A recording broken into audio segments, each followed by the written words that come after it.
12장 1절부터 볼게요. 맞죠? 네. 예후의 7년에 요아스가 위에 올라 예루살렘에서 40년을 치리하니, 오래 치리했죠. 그 모친의 이름은 시비야라 부엘세바 사람이었더라. 예.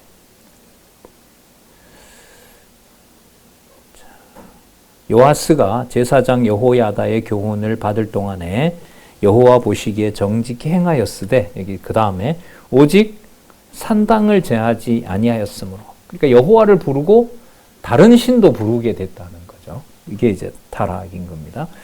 백성이 오히려 산당에서 제사하며 분향하였더라. 여전히 이제 산당 제사를 드리는 겁니다. 솔로몬이 그렇게 했으니까 그걸 따라서 이제 하는 겁니다.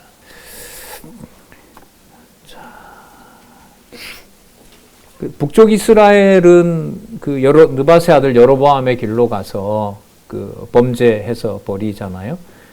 재물 마음대로 하고 성전 마음대로 짓고 제사장 마음대로 뽑고 날짜 변경하고 그렇게 해서 이제 북쪽 이스라엘은 버리는데, 남쪽 유다 같은 경우에는 성전에다가 같이 또 산당을 짓게 하는, 그렇게 부패하고 타락하도록 이렇게 섭리를 하십니다.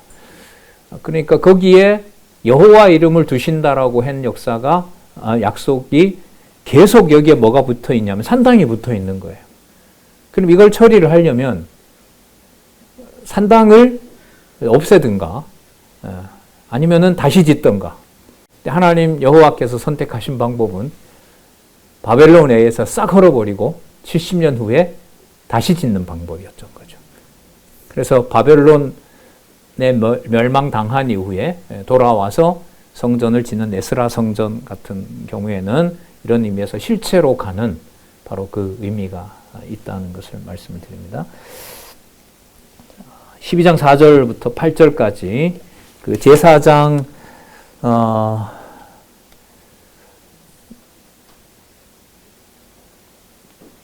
의 명을 따라서, 여호야다의 교훈을 따라서 교훈을 받을 때는 정직히 행하는 내용들이 그 다음에 나와요.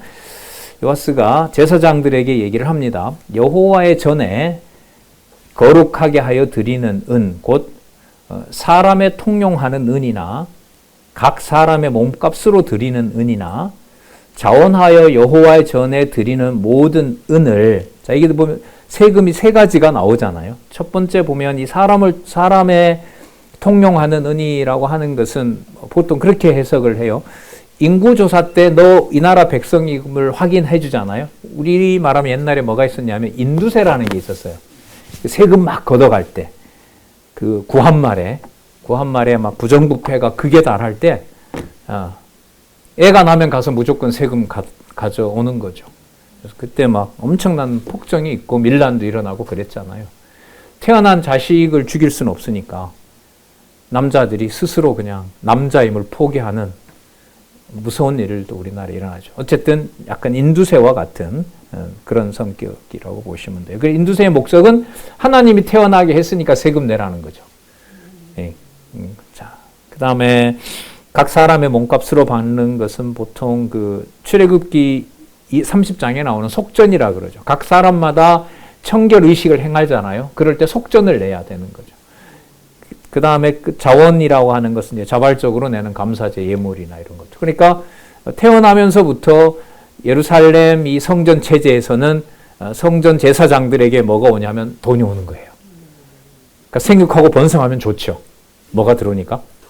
돈이 들어오니까. 이게 이제 부패하고 타락하면, 이게 이제, 예, 그렇죠. 이게 부패하고 타락하면 이제 엄청난 이제 진노의 대상이 되는 겁니다. 네. 요아스가 한 말은 5절에 제사장들이 각각 아는 자에게서 받아들여서 전에 어느 곳이든지 퇴락한 것을 보거든 그것으로 수리하라 하였더라.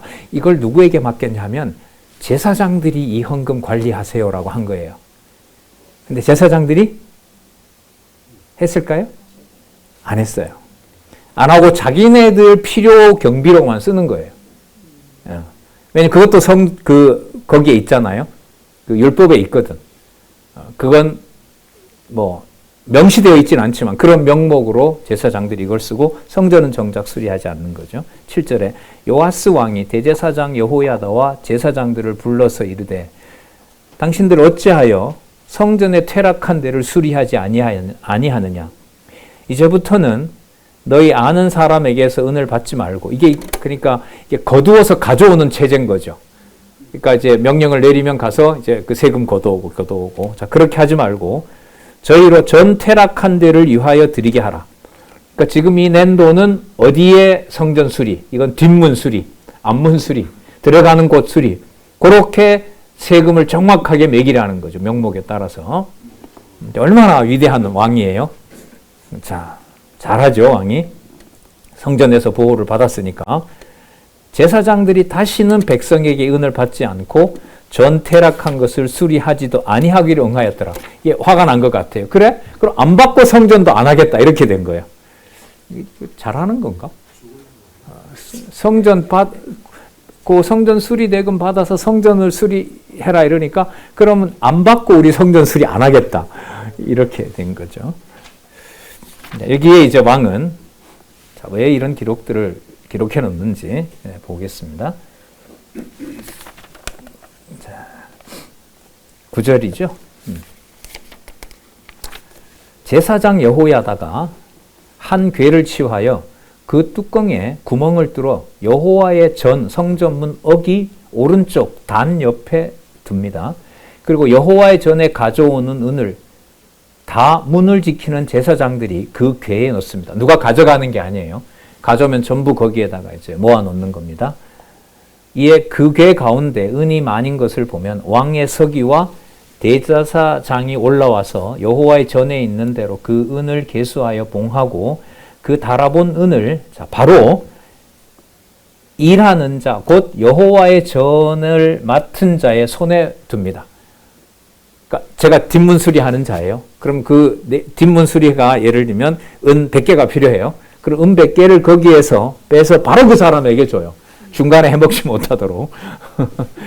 이거 제사장들에게 맡겼더니까 이게 이제 관리가 잘 안 되는 거예요. 자, 그러면 여러분 이걸 통해서도 벌써 결론이 나와요.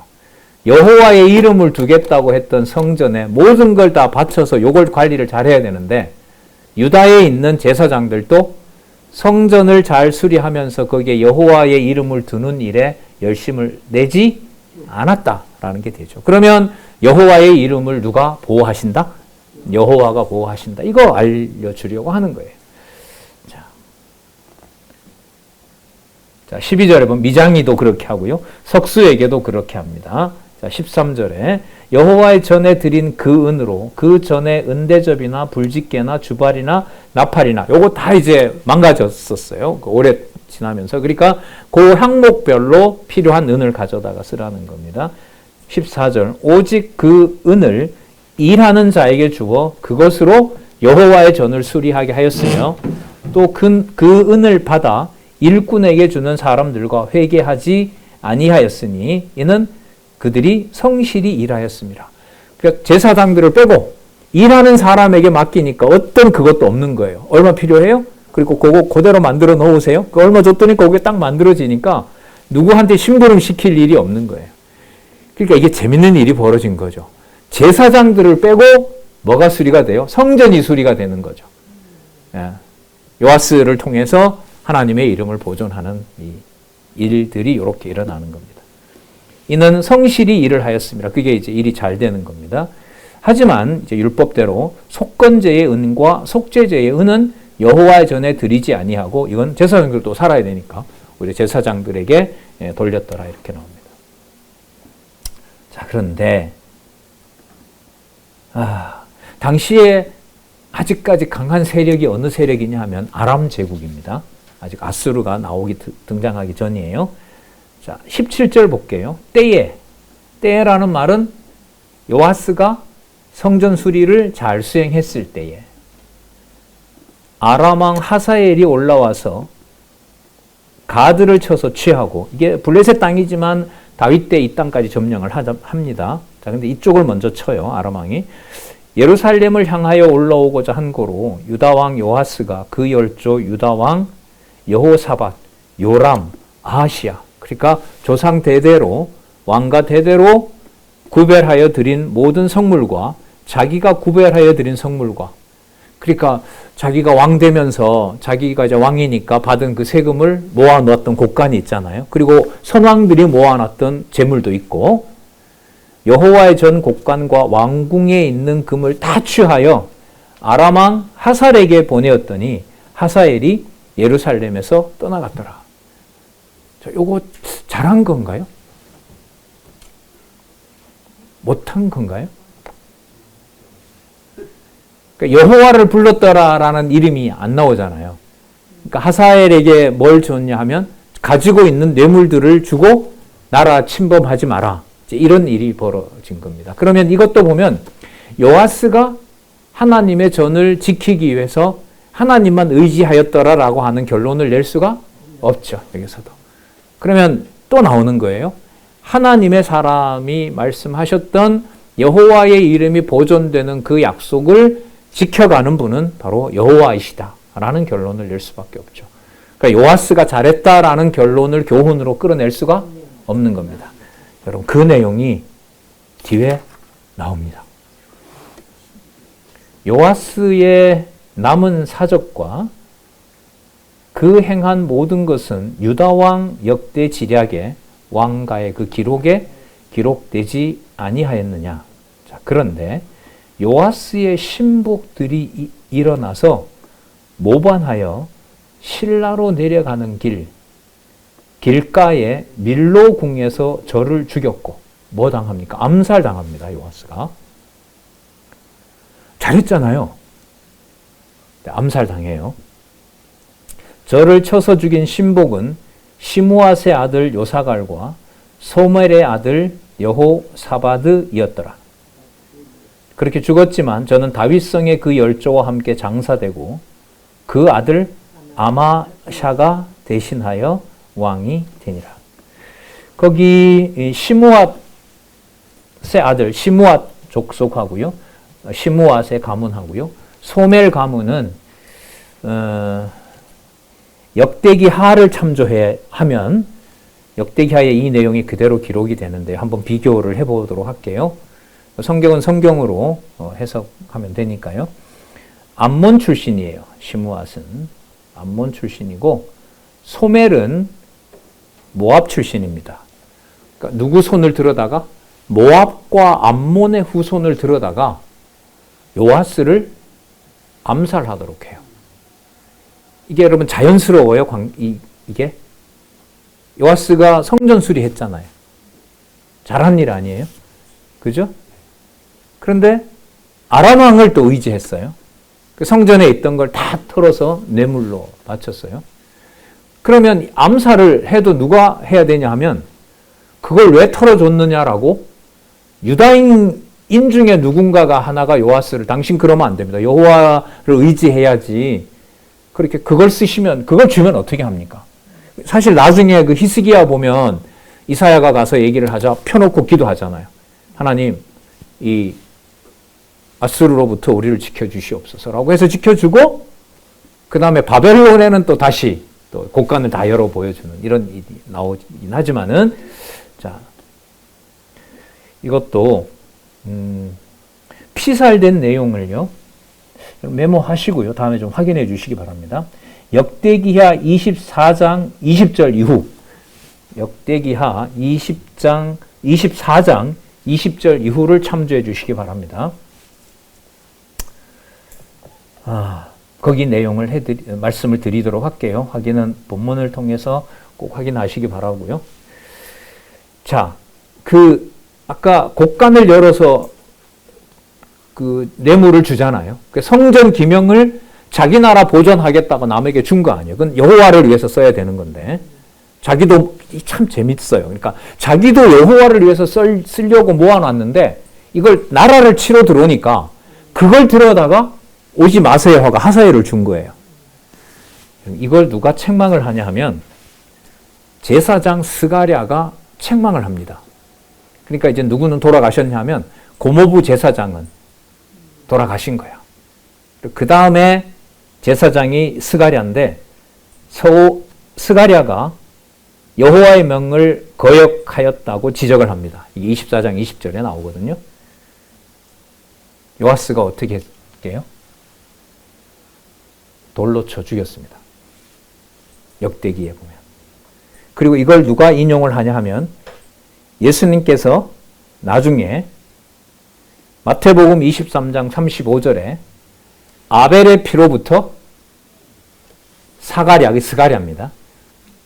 예, 스가랴가 흘린 피까지라고 유대민족 전체의 범죄를 그 개념으로 묶어버립니다. 그리고 그걸 이루라라고 얘기를 하죠. 그 이룬다라는 말은 누구를 죽이는 일인 거예요? 예수 그리스도를 죽이는 일이라는 겁니다. 그러니까 너네들은 어떤 족속이냐? 스가랴 하나님의 말씀을 어겼다고 책망하는 또 바로잡아주는 스가랴를 죽인 민족이고 그 민족들이 행하는 짓을 나에게도 해라. 하게 될 것이다 라고 약속을 해요. 이렇게 연결이 됩니다. 자, 그러면 의로운 왕이 나타나서 유다 가문 중에 해야 될 텐데 하나님은 누구를 쓰느냐? 모압과 암몬을 들어서 요압을 처리해버립니다. 다음에 제가 시간이 나면은요, 내야겠죠. 저도 하고 싶으니까. 열왕기 역대기의 왕들의 기록들의 그 차이점이 뭔지를 살펴보고요. 더 분명하게 열왕기 상하의 제목이 이탈 왕조의 멸망이 맞다는 거 확인하고 그 다음에 역대기 제목을 한번 볼게요. 역대기 제목은 다윗 왕국 존속이죠. 자, 근데 오늘 우리는 답을 알고 있어요. 다윗 왕국에 존속되는 이유는 다윗 왕국 자체가 뭔가를 지금 잘 운영하기 때문에 존속되는 게 아니에요. 여호와의 이름을 여호와가 두시는, 그러니까 뭐와 뭐가 교차하냐면 주권성과 은혜가 같이 이렇게 얽혀 있는 거예요.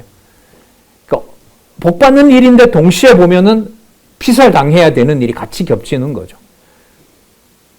그래서 말씀드렸지만은 열왕기의 솔로몬은 벌을 받아 마땅한 왕인데 역대기에 기록하는 솔로몬은 칭찬받아 마땅한 왕이에요. 여호와가 볼 때 너무 마음에 드는 왕인 거예요. 그래서 솔로몬이나 다윗에 관한 범죄가 역대기에는 나오질 않습니다. 그걸 이제 자유주의 신학자들은 자기네 가문을 후대에 열왕기나 이런 데 너무 더럽게 나오니까 어떻게 포장하려고 그렇게 역사를 다시 재조술한 것이다라고 이렇게 공격을 하죠. 그건 그런 해석으로 쳐버리면 되고요. 있는 성경의 의미가 무엇인지 기록된 말씀의 성격을 선명하게 하면 그 성경 권위가 확증이 되는 거니까 다음 기회를 한번 보도록 하죠. 자, 그 아들 아마샤가 왕이 됩니다. 북왕조의 부패가 또 번갈아 나오는데 조금 전에 요아스가 나오기 전에 아직 여러분 예후 가문이 아까 예후만 소개를 했지 예후의 내리 4대가 약속이 되면서 여호와를 어떻게 이탈하고 부패한 것이 아직 시작 안 됐죠. 그러니까 그거 시작하기 전에 누구 사건을 넣었냐면 요아스를 넣은 거죠. 자, 그럼 요아스에게 유다 가문에게 약속했던 여호와의 이름을 남쪽 유다 요아스가 처음에는 잘하는 것처럼 보이지만 결국은 여호와 이름의 관리를 소홀하게 되는, 그리고 역대기까지 본다면은 그 여호와의 명을 잘 수행하고 여호와의 뜻을 지키자고 하는 스가랴까지 죽이는 바로 그런 경우로 우리는 보도록 하겠습니다. 그래서 제목은 맞죠? 이탈 왕조라는 거. 자, 말씀에서 이탈한 것은 남쪽 유다도 마찬가지라고 할 수 있습니다.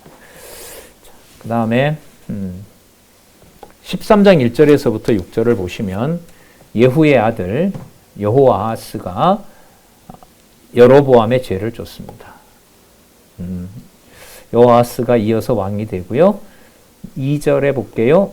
여호와 보시기에 악을 행하여 이스라엘로 범죄케 한 느밧의 아들 여로보암의 죄. 여기 이제 한 그 개념으로 묶여 있죠.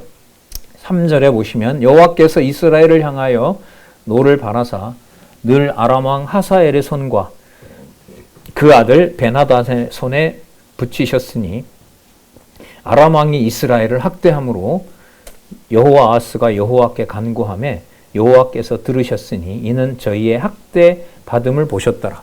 자, 그런데 이 하나님 참 여호와 드러내는 방법 보면 여러분 이 아하시야가 여호와께 간구 안 해도 예후의 내리 4대는 보호받게 되어 있죠. 그러니까 여기서 보시면요. 4대에 지속된다는 것 이 자체가 목적이 아니에요. 그걸 여호와 아하스는 모르겠어요? 아버지에게 약속을 해놓은 건데. 그런데 그 자체가 목적이 아니라 누구를 찾게 한다는 거예요. 그렇죠. 이게 목적인 거예요. 궁극적인 목적이에요. 기록에서 여러 기록들을 묶어서 여호와의 이름을 이 가문을 통해서 드러내시는 일이에요. 드러내지만 사마리아에다가 여호와의 이름은 둘 수 없어요. 그러니까요. 택한 하나님의 백성들에게 여호와의 이름이 담겨 있고 기록한 말씀이 절대 진리 하나님의 말씀이고 최고의 권위를 가진 하나님의 말씀으로 믿어지고 또 이렇게 볼 수 있고 보면 여호와에 대한 확신이 되어 생긴다고 하는 것은 남쪽 유다와 북쪽 이스라엘의 왕들을 주권적으로 섭리하는 것하고 똑같은 일이 우리들에게는 실체로 일어나는 거예요. 네. 그 골로새서에 보면 그런 말씀이 있어요. 유대인들이 나를 빼고 그리스도를 빼고 보는 그 법은 의문의 법이고 문자에 불과한 것이고 죽이는 법이다, 살리는 법이다, 죽이는 법이다. 그 글자가 그냥 글자가 아니에요. 그러니까 하나님의 말씀의 심판 능력인 거죠. 보고 믿어지게 하면, 듣고 보고 믿어지게 하면 생명의 말씀으로 안내를 받는 거고요. 보고 걸려 넘어지게 되면 그 말씀이 단순 문자가 아니라 그리스도의 심판권이 행사가 되는 거예요. 그래서 성경을 펼치는 순간 요한계시록에 보면 생명책을 펼치잖아요. 뭘 하려고? 심판하려고. 짐승 권세도 목록을 가져오고요. 하나님의 백성 그 어린 양에게도 목록이 있어요. 그 목록을 갖다 놓고 하나님의 말씀에 의해서 심판을 한다는 말씀이 나옵니다. 그래서 저는 그 히브리서 4장 12절 13절 말씀이 진짜 말씀 운동, 하나님 여호와께서 예수께서 성령께서 하신다라고 하는 것을 너무나 분명하게 보여주는 구절이라고 생각을 합니다. 하나님의 말씀이 살았고 운동력이 있어서 관절과 골수를 찔러 쪼개기까지 하며 또 혼과 영과 마음의 뜻을 감찰하셔서 모든 것을 만천하에 벌거벗은 것 같이 다 드러내신다고 하는 말씀이 어디에서요? 열왕기 상하에서 남쪽 유다와 북쪽 이스라엘과 남쪽 유다에 대한 심판 섭리에서 이렇게 분명하게 나타납니다. 자, 대는 이어줄게. 하지만 내 이름을 드러낼 거야. 그래서 아람을 딱 붙여놔 버려. 아람 왕이 여호와 아하스의 백성을 진멸하여 7절입니다. 13장 7절. 타작마당에 티끌같이 되게 하매 마병 50과 병거 10승과 보병 1만 외에는 여호와 아하스에게 남겨두지 아니하였더라. 여호와 아하스의 남은 사적과 모든 행한 것과 그 권력은 이스라엘 왕 역대시락에 기록되지 아니하였느냐. 여호와 아하스가 그 열조와 함께 잠에 사마리아에 장사되고 그 아들 요아스가 대신하여 왕이 되니라. 이어는 지나 나라는 점점 몰락해 가는 겁니다. 유다왕 요아스의 37년에 예후의 아들이죠. 여호아스의 아들 예후의 손자 요아스가 사마리아에서 이스라엘 왕이 되어 16년을 치리하며 여호와 보시기에 느밧의 아들 이스라엘로 범죄케 한 느밧의 아들 여로보암의 죄에서 떠나지 아니하였다. 그러니까 이런 경우로 보면 가문이 이어지는 것이 복이 아니라 점점 뭘 쌓는 거냐 하면 저주를 쌓는 거죠. 저주와 진노를 쌓는 일이 되는 겁니다. 뿐만 아니라 12절 요아스의 남은 사적과 무릇 행한 일과 유다 왕 아마샤와 싸운 권력은 자, 뭐까지 했냐면 유다를 침공하기도 했어요. 그러니까 아합 가문 때는 서로 잘 지내다가 예후 가문이 아합을 쓸어버리고 또 남쪽 유다까지 쳐버리잖아요. 왕자들 다 죽이고 친척들 다 죽이고 거기서 아달랴까지 나와서 왕자들 다 죽이고 그 사이에 이 예후 가문의 예후의 손자인 요아스는 이참에 남쪽 유다까지 치려고 하는 겁니다. 그러니까 나라가 기세가 이제 꺾였잖아요. 그러니까 아람에 의해서. 그러니까 일단 영토 확장을 해야 되니까 남쪽 유다를 치려고 하는 일들이 벌어집니다. 자.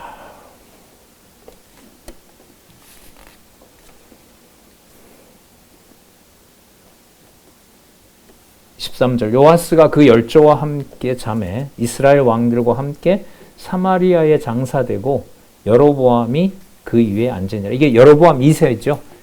이스라엘 왕 북이스라엘의 왕이 여로보암인데 두 명이 있어요. 요건 두 번째 여로보암. 누구의 증손자?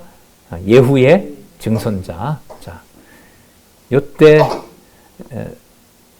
한 사건이 또 일어납니다. 이 사건이 여기에 왜 등장하는지 한번 같이 생각해 보시자고요. 자, 누가 등장하느냐? 잠시 모습을 보이지 않았던 엘리사가 등장합니다. 그 전에 여러분 엘리사는 몇 장에 나왔냐면 9장에 나왔어요. 9장에. 그러니까 꽤 많이 지났잖아요. 9장, 10장, 11장, 12장, 13장. 그 사이에 아합은 엘리야의 예언대로 망했죠. 그럼 예후 가문 이후로도 가문은 이어진다고 했지만 거기에 여호와 이름을 두는 건 아니에요. 그러면 엘리사가 지금 등장해서 예후 가문에 대한 뭔가 예언을 할 겁니다. 그리고 뭔가 이루어지는 것을 알려줄 거고 그러면서 하나님의 사람의 여호와의 말씀이 어떻게 성취되는지를 확증하는데 그 내용을 한번 확인하도록 할게요. 자, 엘리사가 이제 죽을 병이 들었어요. 누가 봐도 저 곧 돌아가시겠구나. 이제 그러니까 요아스가 이스라엘 왕 요아스가 큰일 난 거예요. 왜냐하면 이 예후 가문이 왕이 되는 것은 전적으로 여호와의 약속에 의해서 된 거거든요. 그러니까 누구의 명을 받지 않을 수가 없냐면 하나님의 사람, 선지자들의 명을 받지 않을 수가 없어요. 그러니까 엘리사가 보내서 예후가 왕이 되잖아요. 자기 생도를 하나 불러다가 너 빨리 가서 예후한테 기름 붓고 도망쳐 나와. 그 일이 이루어졌기 때문에 예후 가문에서는 엘리사가 그야말로 아버지인 거죠. 이 가문이 유지되는 것이. 그래서 이렇게 부르는 게 당연해요. 14장 중간에 보면 그 얼굴에 눈물을 흘리며 가로되 내 아버지여 내 아버지여 이스라엘의 병거와 마병이여 여호와 이름 보다가 이 선지자 인간에게 의존하고 있죠. 자, 그랬더니 엘리사가 뭐라고 하냐면 자, 화살을 준비해 오세요 라고 합니다. 네, 가져왔습니다 라고 했더니 자, 활을 겨누십시오. 그리고 엘리사가 왕의 손에다가 화살을 쏘려는 그 손에다가 안수를 합니다. 그리고 17절에 동편창을 여세요 라고 하여 그리고 쏘세요 라고 합니다. 자, 그러면서 쏘소서 곧 쐈습니다. 그랬더니 엘리사가 뭐라고 하냐면 17절 중간에 이는 여호와의 구원의 살 곧 아람에 대한 구원의 살이니 왕이 아람 사람을 진멸하도록 아벡에서 치리이다. 뭐로부터 보호받는다? 아람으로부터 보호받는다. 보호받아야 돼요. 아직까지 4대 안 되거든요. 그죠? 아직 4대가 안 되잖아요. 누구까지 가야 되냐면 요아스 다음에 누군가요? 지금 여로보암 2세죠. 맞죠? 네, 여로보암. 요아스죠, 요아스. 요아스. 죄송합니다. 예, 여기 또 아까 여러분 요아스가 나왔잖아요. 그럼 요아스가 나와야 되는데 다시 여기 누가 나와요? 요아스가 나오죠. 그러니까 이 기록 순서가 시간과 역사적 순서가 아닌 거예요, 이게. 그러면 무슨 순서냐요? 하면 기록한 자의 의미와 의도가 있는 거죠. 자, 그걸 우리는 여기 또 한번 확인할 수 있네요. 자, 18절에 볼게요. 또 가로되 화살을 또 가져오십시오. 그리고 가져오니까 엘리사가 또 이스라엘 왕에게 이르되 이번에는 화살을 가지고 땅을 치라고 얘기를 합니다. 왜 치라고 한지는 설명을 안 해요. 그런데 요아스가 3번을 쳤어요. 5번을 쳤었어야 돼요. 5번을 쳐야 아람이 안 쳐들어오는 거예요. 요아스가 알았을까요? 몰랐죠. 5번 치라 했으면 5번 쳤을 텐데, 자, 3번을 치고 그쳤어요. 19절에 보면, 하나님의 사람이, 이게 나오네. 하나님의 사람이 또 나와요. 하나님의 사람이 노하여 가로되, 왕이 5, 6번, 우리로 말하면 대여섯 번, 대여섯 번을 칠 것이니이다. 그리하였다면 왕이 아람을 진멸했다. 원수도 갚을 수 있고 다 진멸했을 것이다 라고 얘기를 합니다. 그런즉 이제 왕이 아람을 3번만 치리이다 하니라. 그러니까 완전히 진멸하지는 못하는 거예요. 그럼 아람은 계속해서 남아있고 아람은 예후 가문을 계속해서 괴롭히고 나라는 점점 쇠약하게 되고 쇠약한 틈을 타 아수르가 먼저 아람을 정복하고 정복한 다음에 북쪽 이스라엘을 멸망시키는 그런 방향으로 갑니다.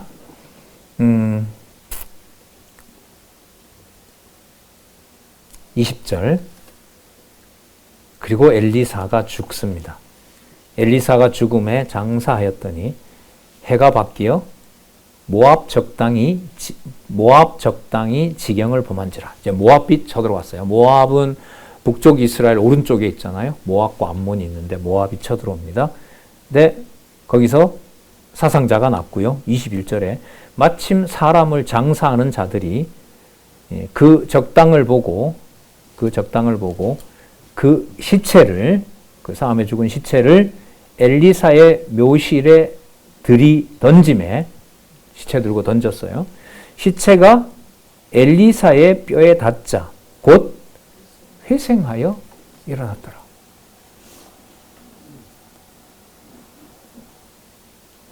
여러분, 조금 전에 19절에 엘리사라고 하지 않고 성경은 뭘 강조하고 있냐면 하나님의 사람임을 강조하고 있습니다. 자, 이 부분 조금 더 생각을 해보도록 할게요. 자, 하나님의 사람이란 말이에요, 엘리사가. 그리고 분명히 죽었어요. 그러면 인간의 아들 같으면 엘리사는 죽는 것으로 끝나는 거죠. 그런데 지금 여기 보면 죽었는데 살아난 건 아니고요. 죽었는데 죽은 그 뼈가 어떤 일을 하게 하시는 거예요? 창조주의 생기를 불어넣게 하시는 창조주의 능력을 엘리사의 뼈가 일을 하도록 해요. 그러면 여기서 하나님의 사람이라는 말이 세상에서 육체를 가지고 활동하는 거기에만 한정된 것이 아니고, 자, 죽어도 뭐 하지 않는, 죽지 않는, 누구의 사람이므로? 하나님의 사람이므로. 그러면 엘리야가 어떤 몸의 신체의 기적과 같은 이런 게 아니고요. 이건 온전히 엘리사는 죽었습니다, 분명히. 엘리사는 죽었는데 그 엘리사를 통해서 이자가 하나님의 사람이다라고 하는 사실을 하나님께서 이스라엘 백성들 모압과의 전쟁에서 죽은 자들을 다시 회복시키는 일로 아까 19절에 나왔던 누구의 사람? 하나님의 사람. 그럼 여기에 강조는 하나님이겠죠. 하나님께서 당신의 말씀을 두었던 엘리야와 엘리사를 통해서 북쪽 이스라엘에게 이 나라에 일어날 모든 일들에 대한 약속들은 죽은 선지자이지만 하나님의 사람, 내 사람으로서 말씀을 전한 바로 엘리사에 대해서 엘리사를 통해서 이루신다라는 걸 보여주는 겁니다. 자, 그러면 이렇게 볼게요. 엘리야는 어떻게 됐죠? 승천해서 하나님의 사람임을 확증했죠. 이건 사람이 할 수 없는 거잖아요. 여호와께서만 하실 수 있는 거예요. 그럼 죽었어요, 엘리사는. 그런데 뼈가 드러났어요. 그런데 그 뼈가 드러났다는 말은 누구든 뼈를 가지고 어떤 걸 할 수 있는 자는 아무도 없어요. 그런데 하나님의 사람이므로 하나님께서는 그 뼈에 닿자 엘리야를 하나님 인간이지만 승천시키는 것처럼 엘리사를 통해서도 오로지 누구의 이름? 하나님의 사람, 전능자의 사람임을, 그 전능자가 살아계심을 확증하는 사건이 한 사람은 하늘로 데려가서 확증해버리고 한 사람은 땅에 줬지만 땅에서 뼈가 드러났지만 죽었다고 말할 수 없게 만들고 여전히 누구의 일을 하는? 여호와의 일을 하는 하나님의 사람임을 확증한 일이 엘리사의 엘리야로부터 시작해서 엘리사 사건의 마지막으로 결론은 계속해서 반복해왔던 누구의 사람? 하나님의 사람. 엘리야와 엘리사의 하나님의 사람. 그래서 이 열왕기의 이 제3절 열왕기 내용의 한쪽 가로 3번 열왕기상 17장에서부터 저기요. 열왕기상 17자 4가 저기네. 3이 열왕기상 17장에서부터 열왕기하 8장 15절까지 나타난 북왕조에 대한 교훈의 핵심은 예, 감사합니다. 저기 보시면 3. 북왕조에 대한 교훈 열왕기상 17장에서부터 열왕기하 8장 15절 자, 그다음에 오늘 몇 장까지 와서 13장에 와서 북쪽 왕조가 패망하는 과정에 이 모든 일들을 하나님의 사람이 여호와의 말씀으로 한다는 것을 확증해 주는 겁니다. 따라서 북쪽 이스라엘이 부패하고 패망하는 과정이 복이냐 저주냐 그 판단을 우리 기준으로 말할 수가 없습니다. 없고 여호와께서 언약하신 대로 통치 언약을 이루신다는 것으로 묶어야 됩니다. 그래서 북쪽 이스라엘은 부패해서 망하지만 누구의 이름이 보존되는 것에 대한 전혀 영향이 없다. 예.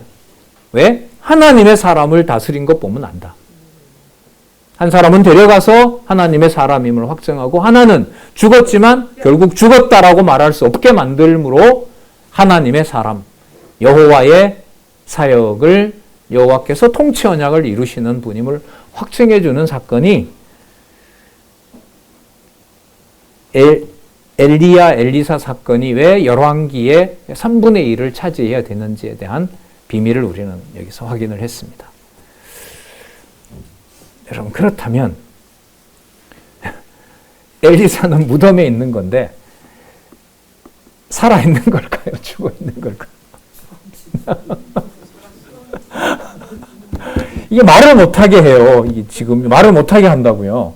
왜 그러냐 하면 자 지금부터 이제 14장에서부터 한번 보세요. 14장에서부터 남북왕조 부패하죠.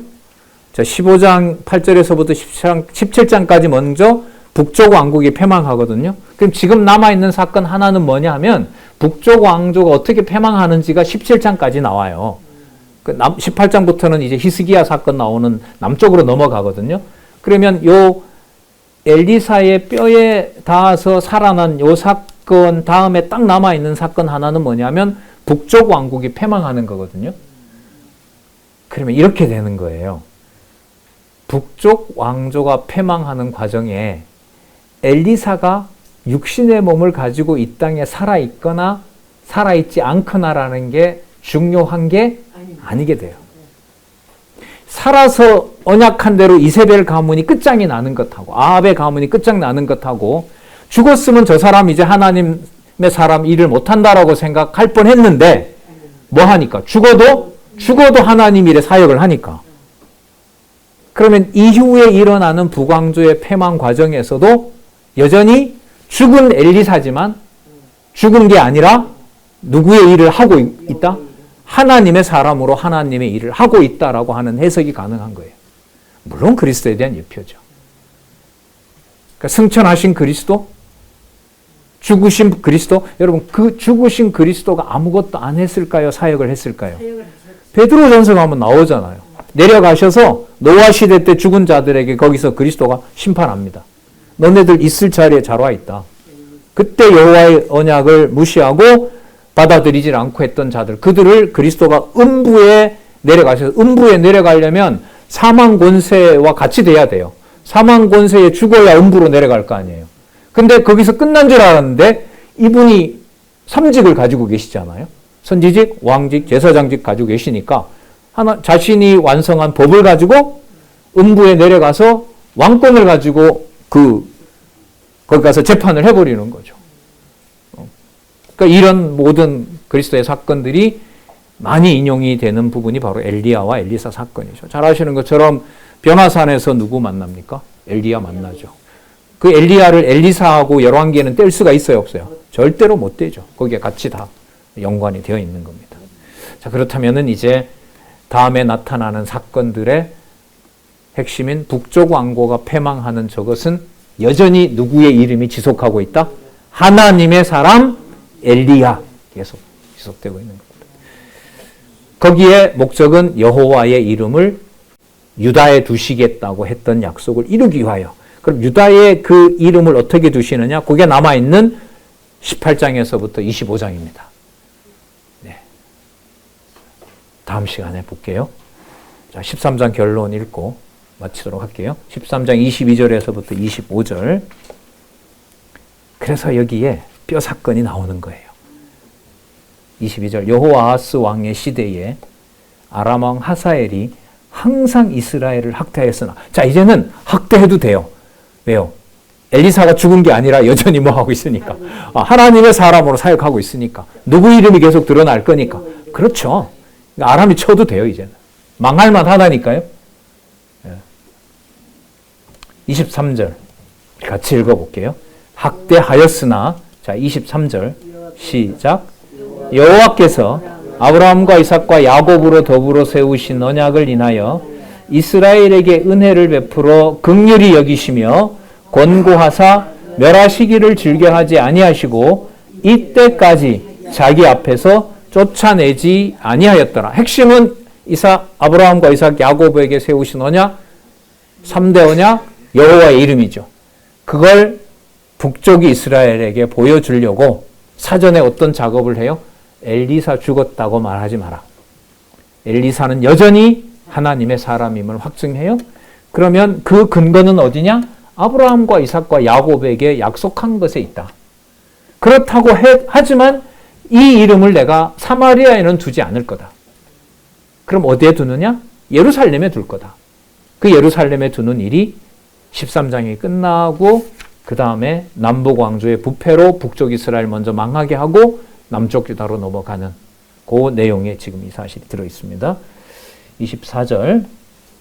아람 왕 하사엘이 죽고 그 아들 베나닷이 대신하여 왕이 되매 여호아하스의 아들 요아스가 하사엘의 아들 베나단의 손에 두어 성읍을 회복하였으니 이 성읍들은 자기 부친 여호아하스가 전쟁 중에 빼앗겼던 것이라. 요아스가 여기 이제 엘리사가 약속했던 것이 이루어져요. 그러니까 진멸시키지 못하게 돼요. 계속 아람은 괴롭혀야 된단 말이죠. 그래서 13장 아까 18절에 나왔던 베나닷을 3번 쳐서 파하고 이스라엘 성읍을 회복하였더라. 하지만 아람은 계속 괴롭혔더라. 이렇게 이어집니다. 그리고 아람에게 괴롭힘을 당하다 아수르가 커진 다음에 아수르에 의해서 멸망당하게 되는 겁니다. 자, 연결고리 여호와 다시 한번 확인하는 시간이었습니다. 수고하셨습니다. 기도하겠습니다. 하나님 아버지 감사합니다. 말씀의 권위는 바로 기록한 말씀 한자 한자 언약하신 대로 이루시는 바로 그 권능 속에 또 신실하심 속에 있고 그것을 이루어 가실 때 하나님의 이름만 온전히 두시고자 하는 하나님의 두렵고 무서운 주권적 섭리 안에 있다는 사실을 다시 확인합니다. 그러나 여호와께서는 아브라함과 이삭과 야곱에게 약속하셨던 조건 없이 사랑하신 자기 백성에 대한 여호와 이름에 대한 사랑은 멈추지 않게 하시는 하나님의 무한하시고 함부로 헤아릴 수 없는 무한한 자비성을 이 시간 또한 우리들이 믿음으로 갖게 됩니다. 이 믿음 보존할 수 있도록 지혜와 명철로 우리들을 인도하여 주시옵소서. 예수님의 이름으로 기도드렸습니다. 아멘.